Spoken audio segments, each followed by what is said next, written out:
Halo guys, kembali lagi dengan saya Kalimasada dari Akademi Kripto. Di modul kali ini, kita akan memasuki Technical Research modul bagian kedua. Di mana di modul pertama, kita sudah membahas mengenai bagaimana cara melihat tren. Di sini, kita akan membahas mengenai bagaimana cara mendefinisikan area atau cara melakukan area analysis. Sebenarnya area dalam trading itu sama seperti segala hal di dunia ini.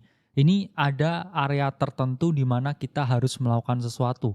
Kalau mau berdagang, ya di pasar. Kalau mau berenang, ya di kolam. Sama juga ketika kita trading. Kalau kita mau membeli, ya berarti kita harus membeli di tempat di mana terjadi pembelian. Dan ketika kita mau melakukan penjualan, kita akan menjual di tempat di mana kita akan menjual. Jadi selalu ada tempat untuk membeli, selalu ada tempat untuk menjual. Yang salah itu kalau teman-teman mau membeli di tempat untuk menjual atau teman-teman mau menjual di tempat untuk membeli. Jadi kesalahan mengidentifikasi area itu juga sangat sering terjadi. Biasanya teman-teman udah tahu nih biasnya di market apa. Oke, market akan mengalami kenaikan. Oke, market akan turun.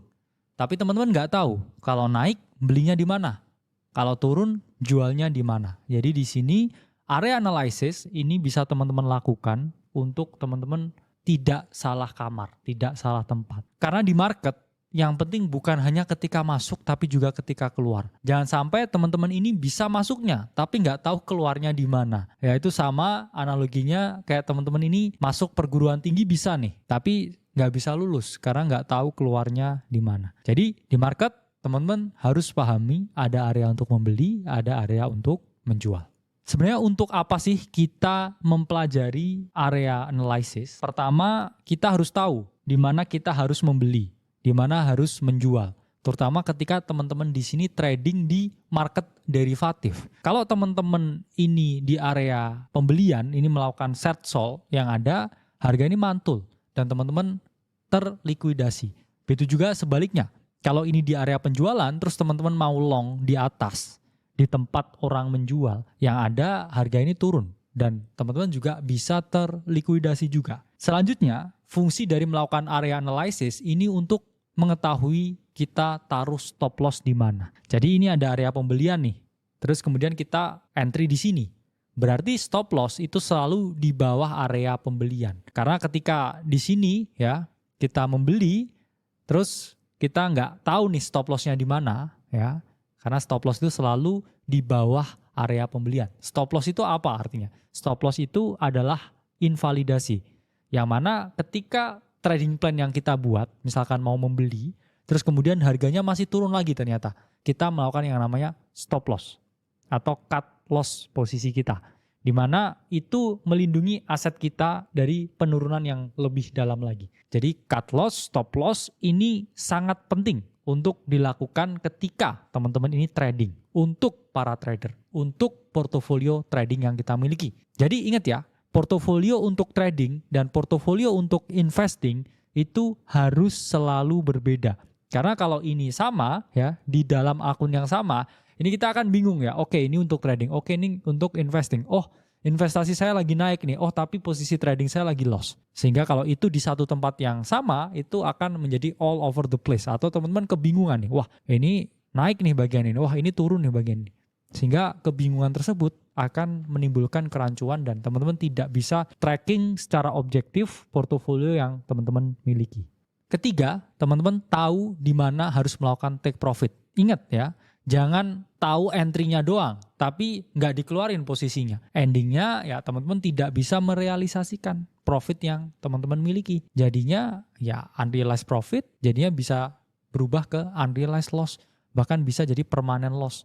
Jadi jangan sampai ketika teman-teman udah masuk posisinya, udah niatnya berdagang nih. Beli jeruk lah analoginya, beli jeruk di harga 100, dijual di 130 ya. Kalau udah di 130 ada yang mau beli jeruknya ya udah dilepas aja. Karena apa? Kalau teman-teman nggak lepas jeruknya, misalkan jeruknya nanti lama-lama kan juga busuk ya. Balik lagi ke harga 100. Malah jeruknya nanti lebih busuk lagi ya. Jadinya turun di bawah 100 jadi 80, jadi 50 bahkan jadi 0 ya. Kalau jeruknya udah busuk dan nggak bisa dijual lagi. Jadi itu analogi perdagangan yang harus teman-teman pahami. Karena di market ini juga sama, seperti di pasar tradisional. Kita berdagang, ada waktunya beli, ada tempatnya beli. Ada waktunya jual, ada tempatnya juga untuk menjual.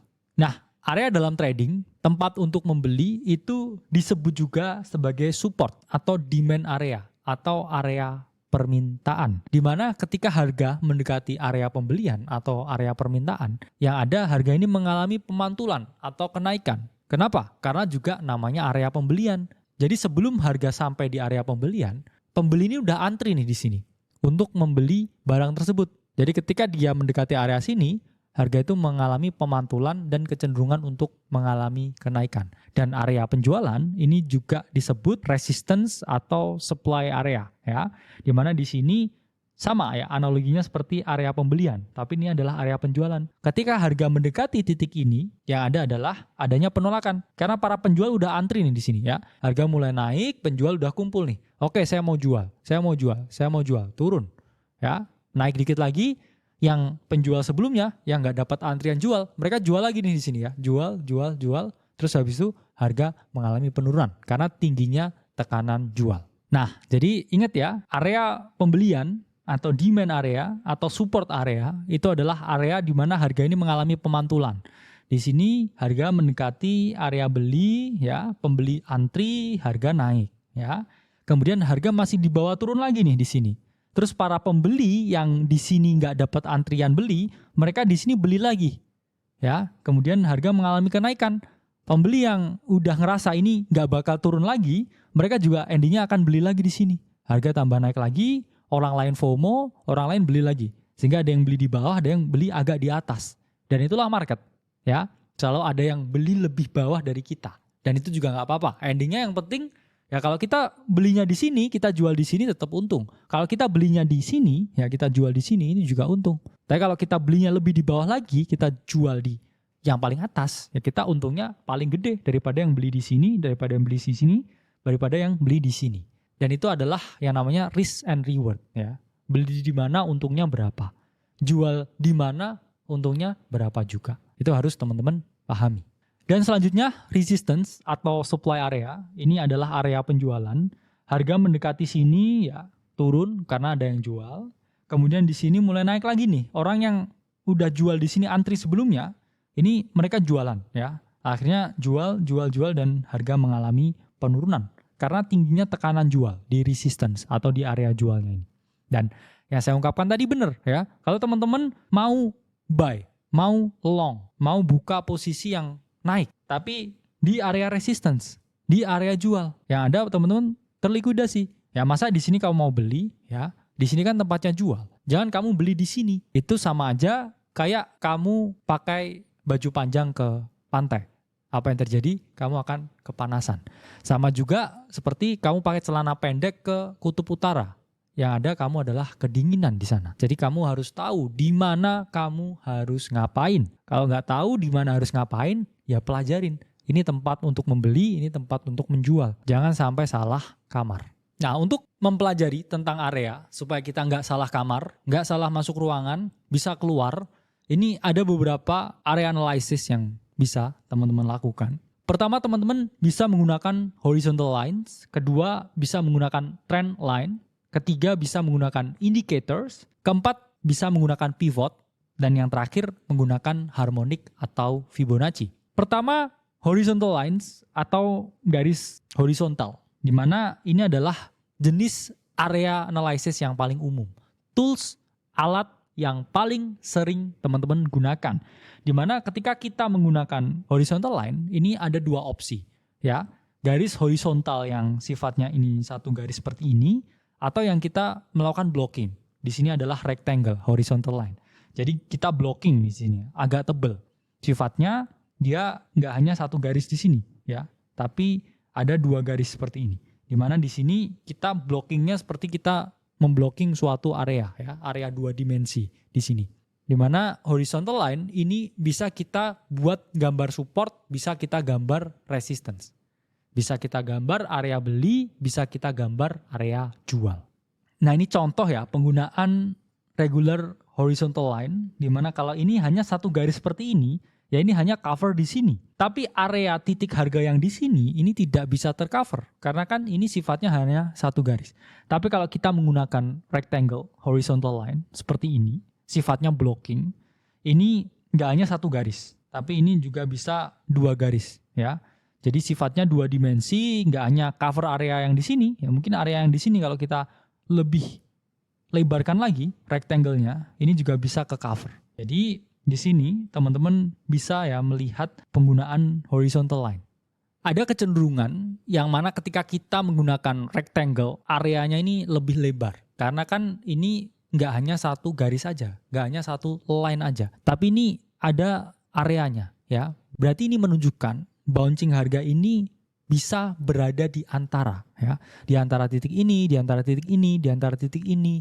Yang mana itu akan jauh lebih fleksibel ya saya bilang, karena market di kripto ini sangat fluktuatif dan kita nggak bisa rely mengandalkan hanya satu garis atau satu titik.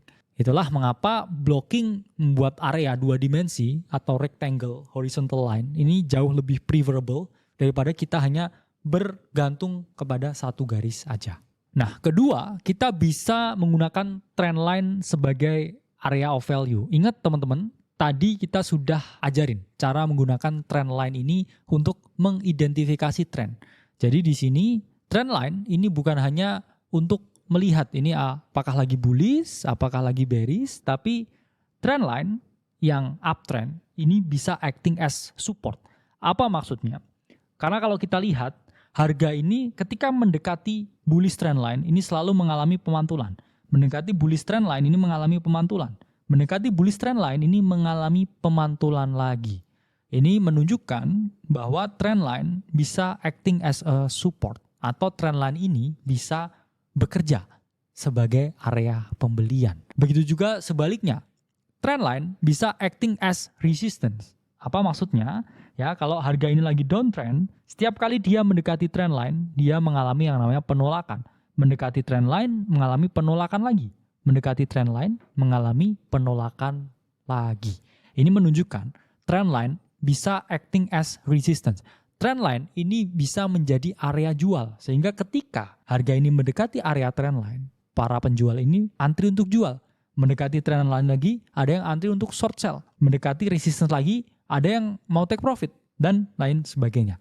Jadi upper side, jadi di sini lower side, dalam market yang uptrend ini bisa acting as support. Sementara upper side dalam market yang bearish bisa acting as resistance. Ini harus bisa teman-teman pahami. Nah, ini contoh trend lines acting as support, di mana di sini kalau teman-teman lihat setiap kali harga Bitcoin mendekati trend line ini mengalami yang namanya pemantulan. Sehingga di sini membuka peluang lagi untuk melakukan buy or long. Harga mengalami pemantulan dan ketika mendekati di sini lagi, ya ini membuka potensi kita untuk membeli lagi.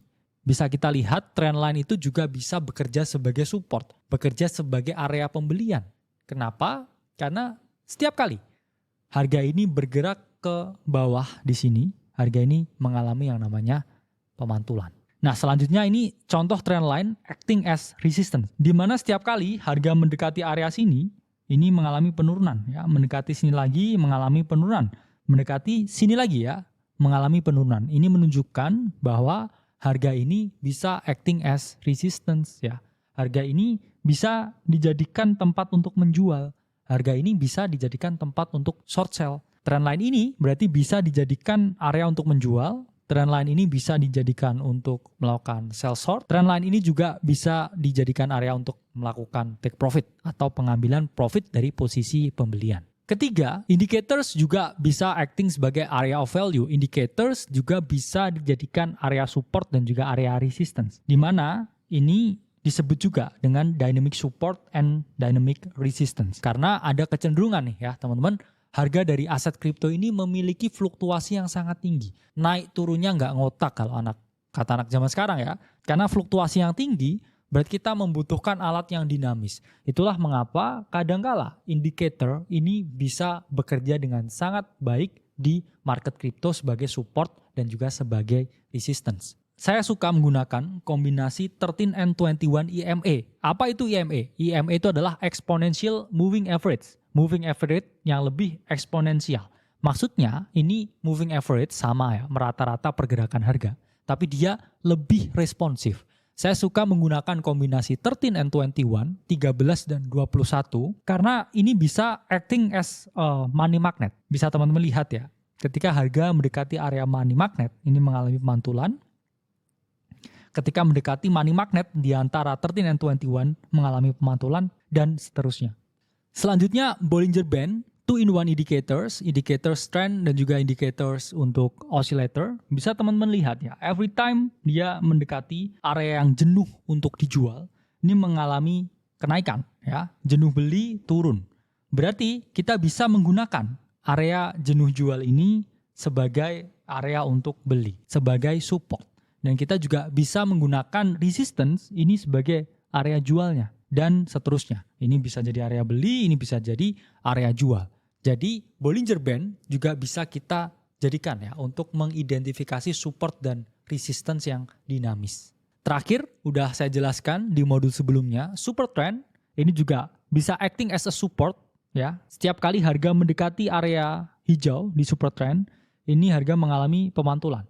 Setiap kali harga ini mendekati super trend yang merah, ini harga mengalami rejection. Jadi kita bisa melakukan buy or long ketika kita di pasar derivatif di area super trend ketika dia di hijau, dan kita bisa sell short ya ketika dia mendekati di area resistance-nya. Ketika ini berada di indikator super trend yang merah ya. Jadi ini bisa kita lihat sebagai suatu support and resistance yang dinamis, support resistance yang dynamic. Support resistance yang selalu berubah setiap saat sesuai dengan perubahan harga. Jadi kadang kita kalau pakai indicators itu kita nggak perlu tarik-tarik garis, tapi indikatornya secara otomatis ini menyajikan, giving to us ya. Ini ini waktunya buy or long, ini waktunya sell or short, ini waktunya take profit, dan seterusnya.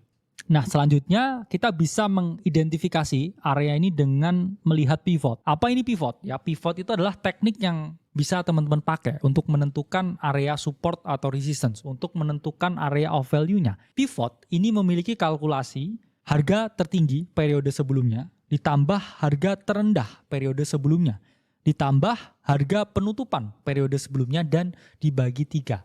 Ini keluar pivotnya.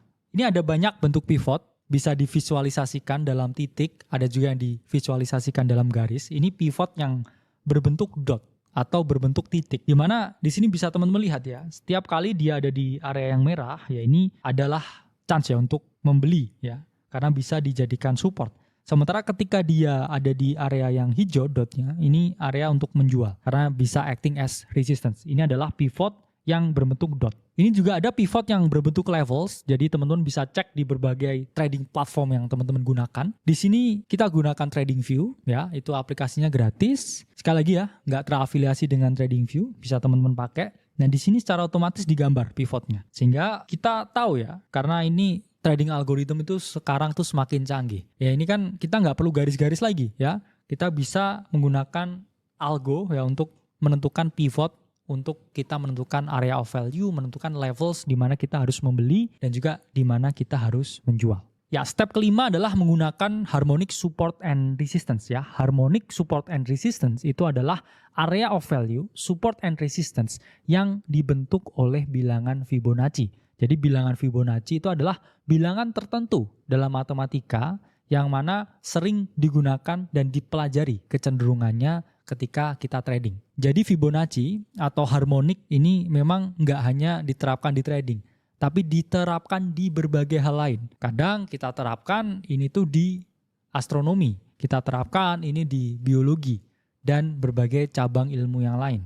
Dimana di sini ketika kita menggunakan harmonic support and resistance, ada beberapa poin yang bisa kita pelajari. Pertama, kita bisa mengetahui koreksi, potensi koreksi dan kapan koreksi ini berhenti.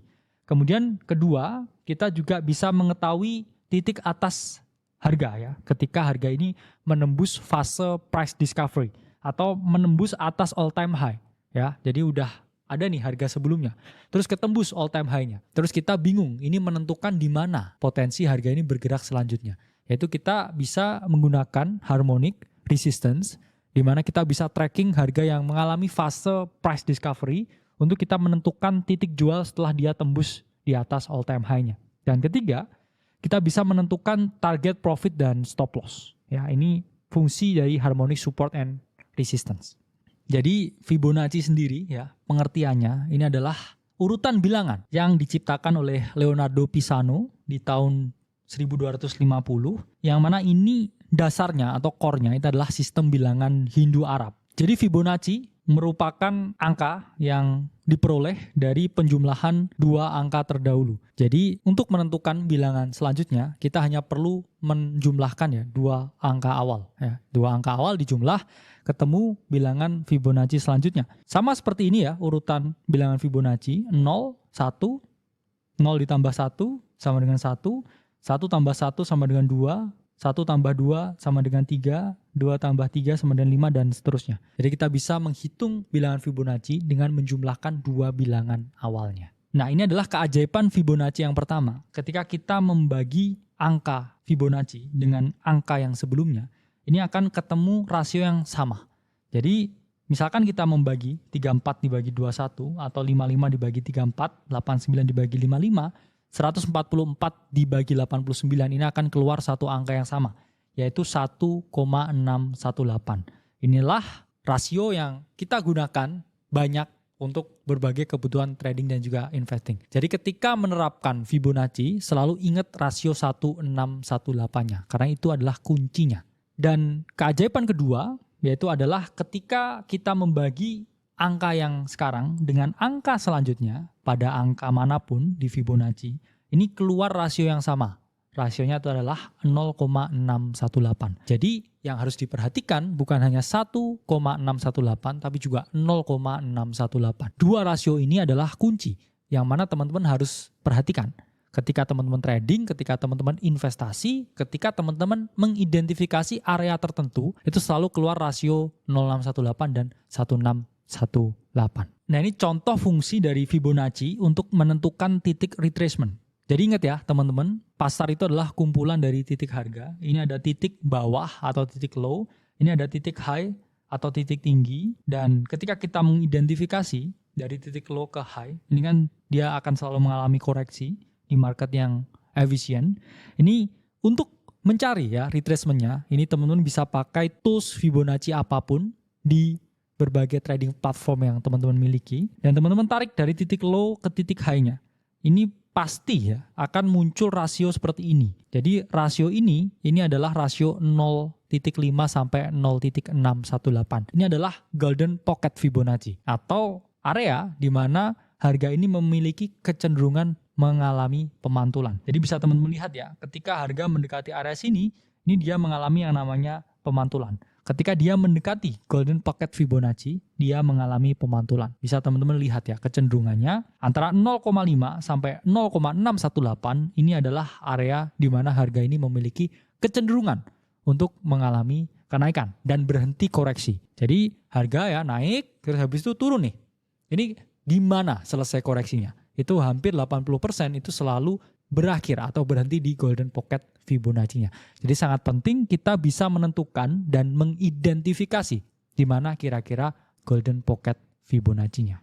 Nah, ini contoh harga Bitcoin Januari sampai Maret 2023, di mana di sini bisa kita lihat ya retracement tepat ya bergerak di area ya 0,5 sampai 0,618. Ini adalah money magnet ya, Fibonacci retracement, dan bisa teman-teman lihat ya kecenderungan harga tepat mantul di titik ini dan mengalami reversal ya. Dia sebelumnya naik, kemudian dia mengalami koreksi di titik ini, di golden pocketnya di 0,5, 0,618. Di antara dua garis ini harga mengalami pemantulan atau berhenti koreksinya. Nah, selanjutnya Fibonacci bisa kita gunakan ya ketika downtrend, nggak hanya ketika uptrend, di mana kita juga harus perhatikan 0618-nya, di mana kita bisa melihat kapan ini berhenti koreksi. Ya, ketika harga ini turun, utamanya ini adalah trend bearish ya. Kemudian dia mengalami koreksi, kemudian dia mengalami penurunan lagi. Jadi move pertamanya, primary-nya ya ini adalah bearish ya. Kemudian dia naik, kemudian di sini mengalami rejection dan ini mengalami penurunan lagi. Nah, ini bisa teman-teman lihat ya. Chart Bitcoin ini tepat mengalami rejection di 0,5, 0,618 sebelum dia melanjutkan downtrendnya. Jadi udah paham ya, kita cari trennya, kemudian kita cari area di mana kita melakukan pembelian, di mana kita melakukan penjualan. Oke, cukup sekian modul kedua mengenai area analysis. Saya Kali Masada dari Akademi Kripto. Sampai berjumpa di modul selanjutnya.